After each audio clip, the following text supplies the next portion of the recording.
आप सबका आज इस ठंडी सुबह में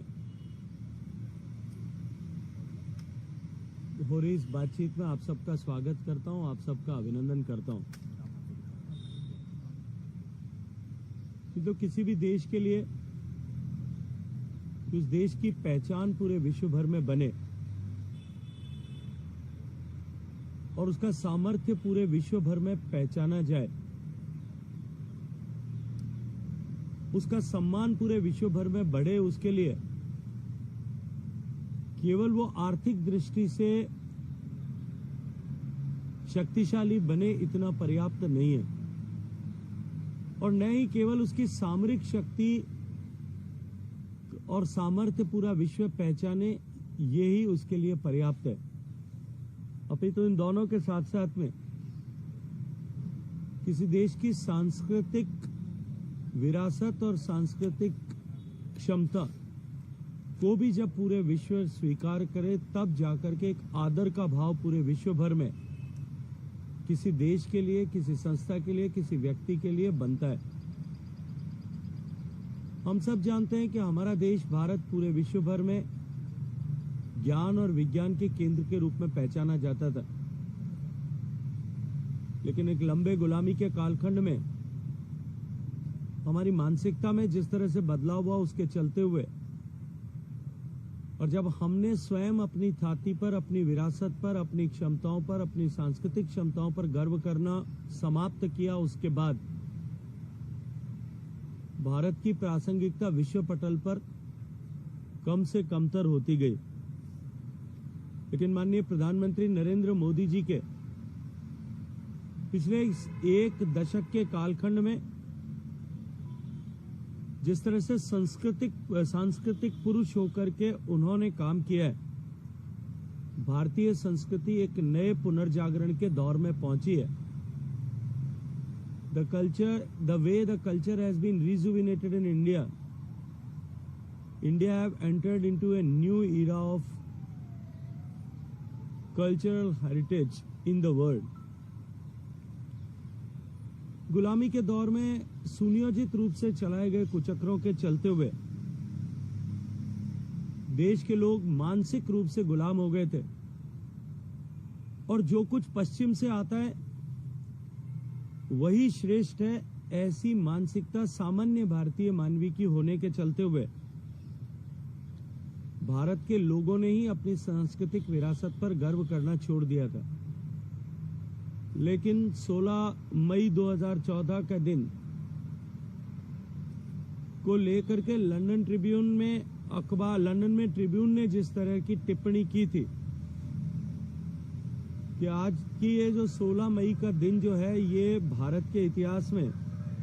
एक दूसरी आजादी के दिन के रूप में हमेशा स्मरण किया जाएगा, क्योंकि इससे पहले जो राजनीतिक व्यवस्था भारत में थी वो किसी न किसी रूप में ब्रिटिश कॉलोनियल लीगेसी का प्रतीक ऐसा बनी हुई थी। देश में पहली बार ऐसी सरकार बनी है जो अपने उद्गम से, जिस प्रेरणा के साथ में वो काम करती है, उस प्रेरणा के चलते हुए पूर्णतः भारतीय मानसिकता से ओतप्रोत है। भारतीय संस्कृति के पुनर्जागरण के पुरोधा बनकर के माननीय प्रधानमंत्री नरेंद्र मोदी जी ने न केवल भारतीय संस्कृति और परंपरा का संरक्षण किया है, अपितु सांस्कृतिक राजदूत के रूप में इसके पुनर्जागरण का अभूतपूर्व और विलक्षण उपक्रम करके एक बार फिर भारतीय संस्कृति को एक नई जीवंतता प्रदान करते हुए विश्व के पटल पर उसे हिमालय के सदृश ऊंचाई और समुद्र सी गहराई को वापस पुनर्स्थापित करने में सफलतापूर्वक काम किया है। आज उनके प्रयासों के चलते हुए नई पीढ़ी के करोड़ों भारतीय भारत की संस्कृति में अपने लिए एक सम्मान का प्रतीक खोजते हुए अपने आप को भारतीय कहलाने में गर्व की अनुभूति करने लगे। मित्रों, हम सब भली भांति जानते हैं कि प्राचीन काल से भारत दुनिया भर में आध्यात्म, ज्ञान, विज्ञान, कला और संस्कृति का केंद्र ऐसा बना हुआ था। लेकिन देश में एक ऐसा दौर आया कि विदेशी शासकों और औपनिवेशिक युग के चलते हुए भारत की संस्कृति को भारी नुकसान हुआ था। आज पिछले 10 साल के इस दौर में उस सब को वापस सहेजने समेटने की दिशा में माननीय प्रधानमंत्री जी के नेतृत्व में अभूतपूर्व प्रगति हुई है। जैसा मैंने कहा, लंदन के ट्रिब्यून अखबार को कोट करते हुए कि जो सरकारें अब से पहले 10 साल पहले से पूर्व के कालखंड में जो भारत में थी, वो औपनिवेशिक मानसिकता से ओतप्रोत थी, प्रभावित थी। इसके चलते हुए हमारी सांस्कृतिक धरोहरों को सहेजने की दिशा में जिस तरह का काम करने की आवश्यकता थी, उसमें हम चूके और गुलामी के बाद में भी लगभग 6-6.5 दशक तक हम उसी मानसिकता के काम करते हुए हमने अपनी सांस्कृतिक विरासतों को जितनी क्षति औपनिवेशिक काल में पहुंची थी, उससे भी ज्यादा क्षति पहुंचाने की दिशा में काम किया। लेकिन 2014 में सरकार बनने के बाद भारत को पुनः सांस्कृतिक उत्कर्ष पर पहुंचाने की दृष्टिकोण से संस्कृति, परंपरा और इतिहास के पुनर्जागरण की दिशा में नरेंद्र मोदी जी ने तीव्रता के साथ में काम किया है। प्रधानमंत्री जी का यह संकल्प कि विकास भी और विरासत भी, इस संकल्पना ने सांस्कृतिक पुनर्जागरण, कल्चरल रिजुविनेशन की दिशा में विलक्षण प्रयास भी किए और उल्लेखनीय सफलताएं भी प्राप्त की है। राष्ट्रीय और अंतर्राष्ट्रीय स्तर पर भारतीय ज्ञान प्रणालियों, परंपराओं और सांस्कृतिक लोकाचार को संरक्षित करने और बढ़ावा देने को जिस तरह से महत्ता प्रदान की है, उसका परिणाम आज विश्व के पटल पर दिखाई देने लगा है। जहां एक तरफ भारत की संस्कृति के केंद्र भगवान राम के मंदिर का निर्माण का जो स्वप्न भारत के लोग पिछले 500 साल से देख रहे थे, और हमारे अपने संविधान की मूल प्रति में मौलिक अधिकारों के खंड पर प्रभु श्री राम का, सीता और लक्ष्मण जी का विजय के पश्चात अयोध्या लौटने का जो चित्र बना हुआ है, वो चित्र इस बात का परिचय है कि मौलिक अधिकारों के प्रेरणा स्रोत जो है वो भगवान श्री राम थे। लेकिन भगवान श्री राम के मंदिर के पुनर्निर्माण के लिए जो 500 साल से प्रयास चल रहे थे और उसे राजनीतिक महत्वाकांक्षाओं के चलते हुए, मजबूरियों के चलते हुए जिस तरह से निरंतर रोकने के प्रयास किए गए थे, आज माननीय प्रधानमंत्री जी के नेतृत्व में, उनके मार्गदर्शन में राम मंदिर के निर्माण का मार्ग न केवल पुनः प्रशस्त हुआ है, अपितु करोड़ों करोड़ लोगों के आस्था का केंद्र के रूप में भगवान श्री राम का मंदिर 22 जनवरी को मूर्ति स्थापना के साथ में काम उस दिशा में आगे बढ़ेगा। इसी तरह से काशी में विश्वनाथ के कॉरिडोर के निर्माण के साथ आज काशी की छटा जिस तरह से बदली है और एक नई काशी के रूप में आज जिस तरह से बनारस दिखाई देने लगा है, जहां दुनिया भर के लोग आकर के वास्तविक भारत और उसकी आध्यात्मिक राजधानी के रूप में काशी को निहार रहे हैं। काशी तमिल संगमम और उसके अतिरिक्त इस तरह से वहां मनाए जाने वाले उत्सवों के चलते हुए करोड़ों की संख्या में लोग आज बनारस में आकर के, काशी में सैलानी के रूप में, दर्शनार्थी के रूप में आकर के भारत की इस आध्यात्मिक राजधानी में, उसकी सांस्कृतिक गहराई में डूब करके अपने आप को भाग्यशाली समझते हैं। और उसके चलते हुए बनारस और उसके आसपास के क्षेत्र, वाराणसी और उसके आसपास के क्षेत्र की आर्थिक प्रगति को भी नए पंख मिले। इसी तरह से सोमनाथ के मंदिर का पुनरुद्धार, उज्जैन में महाकाल लोक का पुनरुद्धार, असम में गुवाहाटी में कामाख्या मंदिर का पुनरुद्धार, उड़ीसा के जगन्नाथ मंदिर का पुनरुद्धार और 4 धाम का कायाकल्प करने का, और इस दृष्टिकोण से भारत को सांस्कृतिक आध्यात्मिक रूप से एक बार फिर पूरे विश्व के पटल पर ले जाने में भी माननीय प्रधानमंत्री जी के नेतृत्व में सफलता प्राप्त हुई है। इन सब के अतिरिक्त भी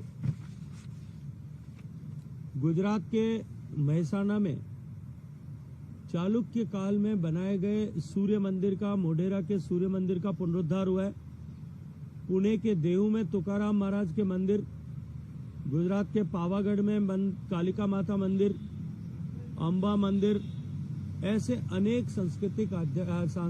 आध्यात्मिक केंद्रों के पुनरुद्धार पर भी सरकार ने सफलतापूर्वक काम किया है। देश के आजादी के समय हुए अप्राकृतिक विभाजन के चलते हुए जो करतारपुर साहिब सीमा के उस पार रह गए थे और देश और दुनिया में रहने वाले लाखों सिख मतावलंबी, करोड़ों सिख धर्म के अनुयायी हमेशा ही इस बात की कामना और कल्पना करते थे कि कभी हमें करतारपुर साहिब में जाकर के मत्था टेकने का, आशीर्वाद प्राप्त करने का अवसर मिलेगा, लेकिन वो दूर से ही करतारपुर के दर्शन करने के लिए अभिशप्त थे। माननीय प्रधानमंत्री जी के आशीर्वाद से आज पवित्र गुरुद्वारा करतारपुर साहिब का लांघा खुला है और उसके खुलने के बाद में करोड़ों सिख मतावलंबियों के लिए उनकी आस्था को पूरा करने के लिए दर्शन करने का सौभाग्यपूर्ण अवसर, मत्था टेकने का सौभाग्यपूर्ण अवसर उन्हें मिला है। अपने धर्म की रक्षा के लिए 10वें गुरु गोविंद सिंह जी के 4 बेटों ने जिस तरह से अपने आप को दीवार में चुना जाना ऐसा स्वीकार किया था, उन वीर बालकों के उस बलिदान को स्थायी रूप से सम्मान देते हुए माननीय प्रधानमंत्री जी के नेतृत्व में वीर बाल दिवस जो आगामी 26 तारीख को आने वाला है, उसको मनाने का जो है देश भर में उसको मनाया जाए, इसका मार्ग भी माननीय प्रधानमंत्री जी ने प्रशस्त किया है। अभी हाल ही में संसद की बनी नई इमारत, इसने भी भारत के सुवर्ण युग की यादों को वापस एक बार लोगों के मानस पटल पर अंकित किया है। सांस्कृतिक पुनरुद्भव के इस दौर में सभी धर्म के ऐसे आस्था के केंद्रों के पुनरुद्धार पर सरकार काम कर रही है।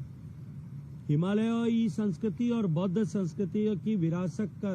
का संरक्षण करना भी सरकार के प्रयासों में माननीय मोदी जी के नेतृत्व में विशेष रूप से शामिल रहा है। माननीय प्रधानमंत्री जी के मार्गदर्शन में प्रारंभ हुई स्वदेश दर्शन योजना के हिस्से के रूप में सरकार ने विविध सांस्कृतिक विरासत को दर्शाने वाले ऐसे 76 से ज्यादा सर्किटों का निर्माण किया है और प्रधानमंत्री जी का ये आह्वान कि पहले हम देश दर्शन करें, देश के ऐसे दर्शनीय स्थलों पर, पर्यटन स्थलों पर जाकर के देश का दर्शन करें, उसके बाद विदेश में जो है घूमने के लिए जाएं। इसने भी निश्चित रूप से भारत की संस्कृति को बढ़ावा देने में एक अभूतपूर्व योगदान किया है। भारत की भूमि से बाहर भी, विदेशों में भी भारतीय मंदिरों के पुनरुद्धार और नए मंदिरों के निर्माण भारत की संस्कृति के एक प्रतीक के रूप में उसका मार्ग भी माननीय प्रधानमंत्री जी के नेतृत्व में आज आगे बढ़ा है। गंगा को शुद्धिकरण को लेकर के जिस तरह का अभियान माननीय प्रधानमंत्री जी के नेतृत्व में चलाया गया और गंगा को केवल धार्मिक महत्ता नहीं अपितु उसकी सांस्कृतिक महत्ता, गंगा के किनारे पे उद्विकसित हुए, इवॉल्व हुए सांस्कृतिक केंद्रों को पूरे विश्व के पटल पर लाना, ज्ञान गंगा के रूप में, अर्थ गंगा के रूप में गंगा नदी को स्थापित करना, उसकी महत्ता को स्थापित करना, ये भी निश्चित रूप से भारत की संस्कृति को आगे बढ़ाने की दिशा में माननीय प्रधानमंत्री जी के रूप में और के नेतृत्व में उल्लेखनीय रूप से हुआ है। इंडियन कल्चर की पोर्टल की शुरुआत जो नमामि के नाम से माननीय प्रधानमंत्री जी ने की है, उस पोर्टल पे इंडियन मैन्युस्क्रिप्ट्स और जो भारत के पुराने ज्ञान से जुड़े हुए जो पांडुलिपियां थी आज सहज रूप से शोधकर्ताओं के पास में उपलब्ध है। निश्चित ही संस्कृति के साथ सांस्कृतिक जड़ों के साथ जुड़ाव के चलते हुए आज माननीय प्रधानमंत्री जी ने जिस तरह से 9 साल में अनेक बार सीमावर्ती क्षेत्रों की यात्राएं की है, केदारनाथ की यात्रा की है, बोहरा संप्रदाय और अन्य संप्रदायों के धार्मिक केंद्रों पर जाकर के जिस तरह से वहां यात्राएं की है, उसके चलते हुए भारत के विविधता को ली हुई संस्कृति के पुनरुद्धार की दिशा में भी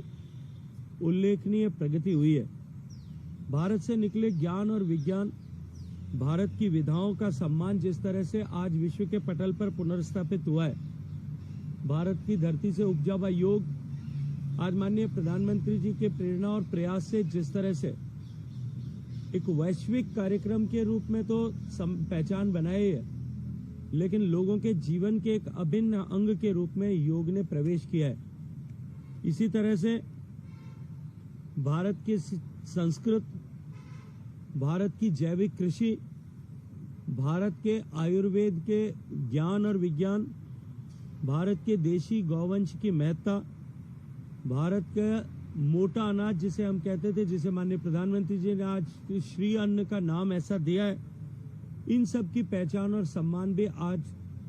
भारत के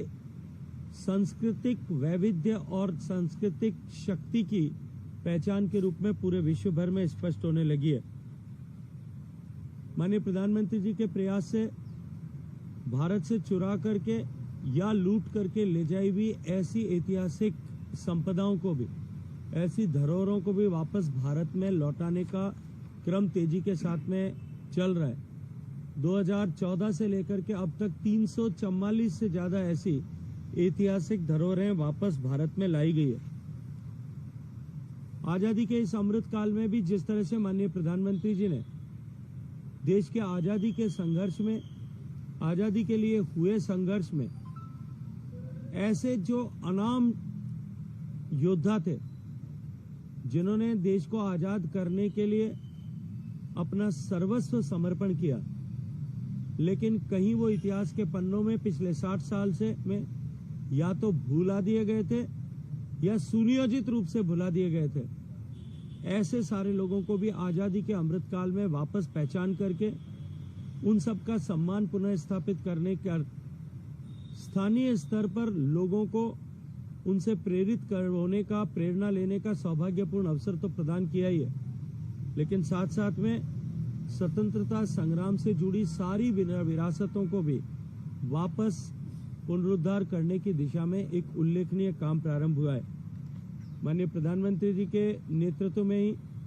भारत जिस देश में महिलाओं को के सम्मान को लेकर के बहुत विशिष्ट मान्यताएं थी, उस देश में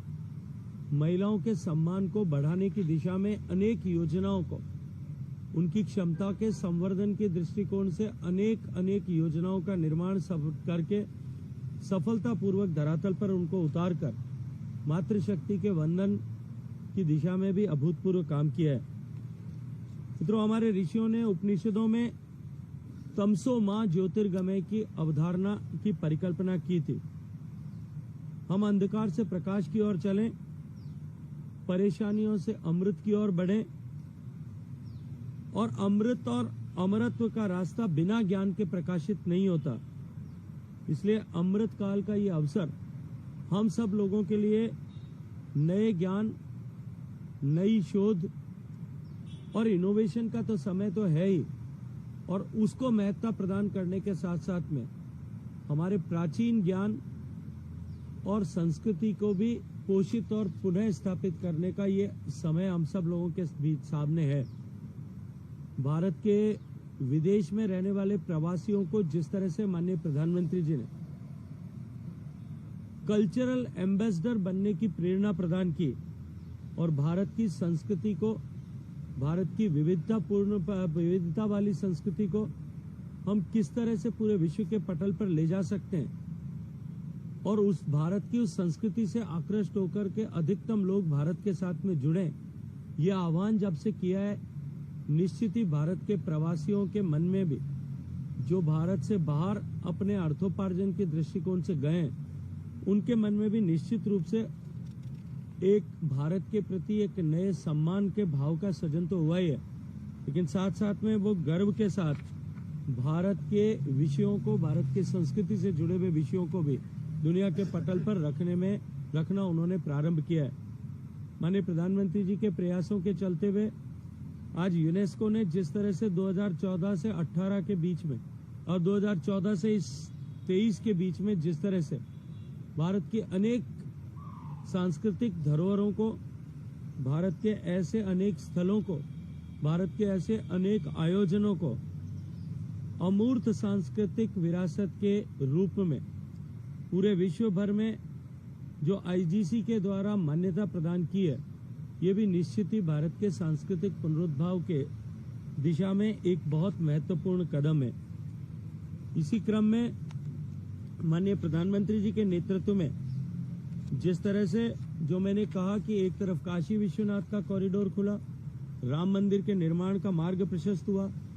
वहीं भारत के आजादी के लड़ाई में काम आए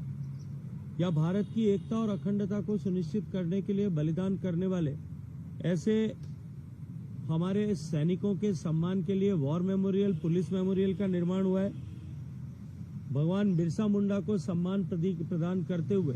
करोड़ों लोगों की आस्था के प्रतीक भगवान बिरसा मुंडा के रांची में म्यूजियम का काम को माननीय प्रधानमंत्री जी ने निर्माण किया है। केदारनाथ रीडेवलपमेंट के साथ साथ में आपदा के कारण से क्षतिग्रस्त हुए सारे ऐसे मार्गों के पुनरुद्धार के साथ साथ 12 महीने तक ये सारे स्थल जुड़े रहे, इस दृष्टिकोण से भी अभूतपूर्व काम इस दिशा में हुआ है। अनेक धर्म स्थलों के अलग अलग धर्म और संस्कृति से जुड़े हुए ऐसे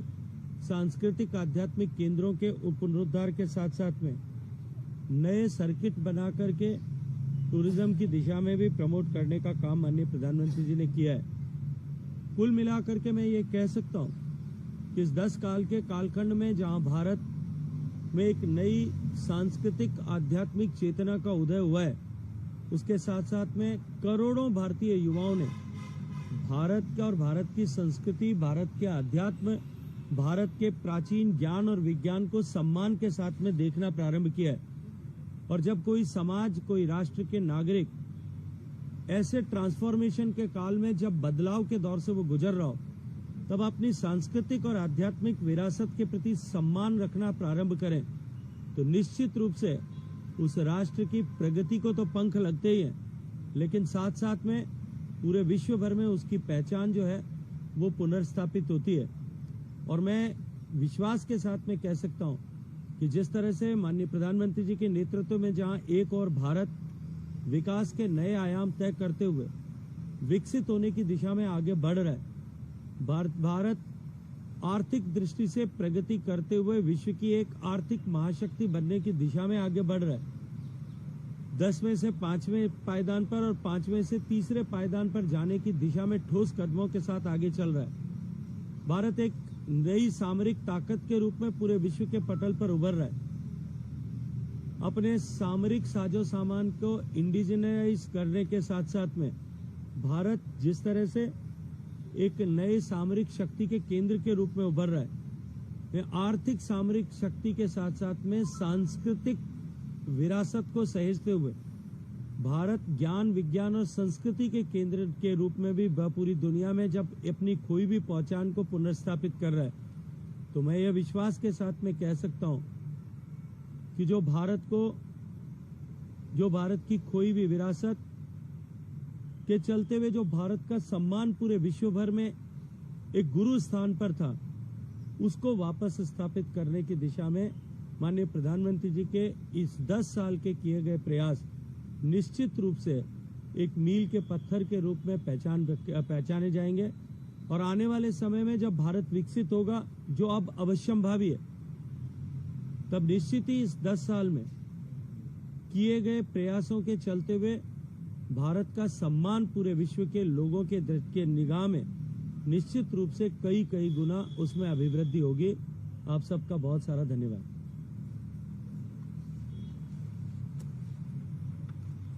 Any question? Yeah. Yeah, I'll have to speak up a little because As you mentioned that PM has taken several steps for promotion places related to Sikh and Hindu. If India is a secular country, what steps have been taken for promotion of the other religions? I've spoken about Jain Tirtha places, I've spoken about Buddhist places, I've spoken about Himalayan Sanskritis places, I've spoken about tribal cultural places. There are so many places wherever it is required. We have, the government have taken initiatives and they have done wonders into that. Sir, Bihar में पुराना गांव जहाँ पर सीताजी का जन्मस्थल माना जाता है, वहाँ को विकसित करने की कोशिश जो है बिहार सरकार भी कर रही है। तो क्या केंद्र की मोदी सरकार से प्रभावित होकर के अन्य सरकारें भी काम कर रही हैं? देखिए, निश्चित रूप से पिछले 10 साल में माननीय प्रधानमंत्री जी ने जिस तरह से इस दिशा में एक नई चेतना और एक नए सोच को जो है इस प्रभावपूर्ण तरीके से स्थापित किया है, उसका परिणाम आज ये है कि न केवल राज्यों की सरकारें, न केवल विभिन्न संस्थाएं ऐसी हमारी सांस्कृतिक धरोहरों को बचाने के लिए जुटी हैं, अपितु ये एक जन आंदोलन जैसा बन गया। और देश में ऐसे अनेक उदाहरण खोजे जा सकते हैं जहां छोटी छोटी संख्या में एकत्रित होकर के युवा भी अपने क्षेत्र की ऐसी सांस्कृतिक विरासतों को सहेजने के लिए, उनके पुनरुद्धार के लिए अपने स्व विवेक से अपने प्रयासों के साथ में जुटने लगे हैं। और ये निश्चित रूप से इसका जन आंदोलन बनना इसकी दिशा, सफलता की दिशा में एक महत्वपूर्ण कदम है। सर, काशी में जब से हमने देखा है काशी कॉरिडोर बना, वहाँ जो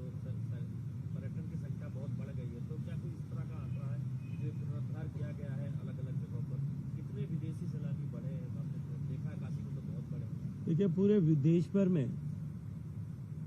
कोविड के बाद में, दुनिया में कोविड के समय में जिस तरह से टूरिज्म एक्टिविटीज को आघात लगा था और पूरा विश्व जो है वो 4 दीवारों के बीच में सिमट करके रह गया था, भारत उन कुछ देशों में से एक है जिन्होंने उसके बाद में वापस जो हमारा पुराना बेंचमार्क था, उन बेंचमार्क तक पहुंच करके उसको विदेशी सैलानियों के दृष्टिकोण से उसको पीछे छोड़ने में सफलता प्राप्त की है। लेकिन उसके अतिरिक्त माननीय प्रधानमंत्री जी का ये आह्वान कि पहले हम देश दर्शन करें, उसके बाद विदेश जाएं, इसका प्रभाव भी आज देश भर में दिखाई देने लगा है। और देश के लोग देश की संस्कृति से जुड़े हुए ऐसे केंद्रों पर जाने में न केवल आज गर्व महसूस करते हैं, अपितु वहां जाकर के एक नई प्रेरणा की ऊर्जा से लबरेज होकर के वापस लौटते हैं। सर, जो मथुरा में मंदिर मस्जिद का मामला काफी हाईलाइटेड है, तो जो एक जगह है वहाँ पर कटरा केसव देव वो जगह है जहाँ पर ये कहा जाता है कि भगवान श्री कृष्ण ने जन्म लिया था। वहाँ से खुदाई में कुछ मूर्तियाँ मिली, जो मूर्तियाँ अभी मथुरा के संग्रहालय में हैं। तो जो वहाँ के लोग हैं, स्थानीय लोग, उनका ये कहना है कि कांग्रेस सरकार में उस समय की हुकूमत के समय इन मूर्तियों को संरक्षित नहीं किया गया, उनकी कार्बन डेटिंग नहीं कराई गई। अब वो लोग ये मांग कर रहे हैं कि उन्होंने भारत सरकार को पत्र लिखने की बात कही है और साथ ही कहा है कि अगर इन मूर्तियों की जांच कराई जाए तो ये साबित हो जाएगा कि जिस जगह ये मूर्तियाँ पाई गई मस्जिद के बगल में, वो इलाका सारा कृष्ण जन्मभूमि का है। देखिए, अभी ये मामला क्योंकि न्यायालय में विचाराधीन है, इसलिए इस पर टिप्पणी करना अनुकूल नहीं होगा। लेकिन निश्चित ही न्यायालय ने उसमें अभी हाल ही में निर्णय दिया है और 1 साल में उस पर जो है कार्रवाई इस पर आगे बढ़े और न्यायालय अपने निर्णय दे। इसको लेकर के हायर अपेक्स कोर्ट ने अपना निर्णय सुना है। मुझे लगता है कि अभी इस विषय पर टिप्पणी करना अनुकूल नहीं होगा।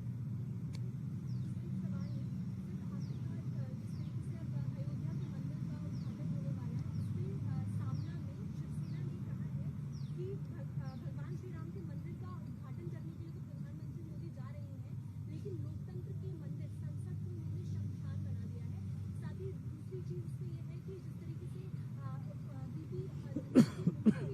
वो भी एक दूसरा पालन में देखने को मिलता है। देखिए,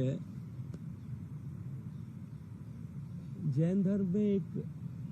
जो त्रिपिटक जो उनकी पुस्तक है उसमें एक आख्यान आता है जहां 4 नेत्रहीन लोगों को लेकर के एक ऐसा उदाहरण दिया गया है कि वो जब घर बाहर निकलते हैं और वो 4 नेत्रहीन लोग जाकर के उन एक हाथी को स्पर्श करते हैं। जो हाथी के जिस अंग को स्पर्श करता है उसको हाथी उसी रूप में वो व्याख्यित करता है। जिसने हाथी के पाँव को पकड़ा उसने कहा कि हाथी जो है एक स्तंभ के आकार में। जिसने हाथी की सूंड को छुआ उसने पाया कि हाथी जो है एक सूंड की तरह, एक पाइप की तरह। जिसने एक हाथी के कान को छुआ उसने हाथी को एक सूप की तरह, एक छाजले की तरह ऐसा माना। जिसने जिस तरह से जो है देखा है भारत के नए लोकतंत्र के मंदिर को, उसको उसी तरह से दिखाई देता है। मैं तो ये मानता हूँ और देश के करोड़ों लोग इस बात को मानते हैं कि देश के नए संसद भवन को माननीय प्रधानमंत्री जी ने भारत के सांस्कृतिक गौरव के प्रतीक चिन्ह के रूप में बनाया है। शिवसेना वालों को वो जिस तरह से दिखाई देता है वो उस तरह की टिप्पणी उस पर करते होंगे। सर आप राजस्थान से आते हैं सर, और वहीं के जो वाइस प्रेसिडेंट है वो भी आते हैं। जिस तरह से सर कहा जा रहा है कि उनकी मिमिक्री की गई, और चलिए मुझे लगता है कि ये विषय आज के इससे संबंधित नहीं है, इस पर तो हम कभी भी चर्चा कर सकते हैं। धन्यवाद। आइए चलो भाई नाश्ता किया जाए। सर, बस एक सवाल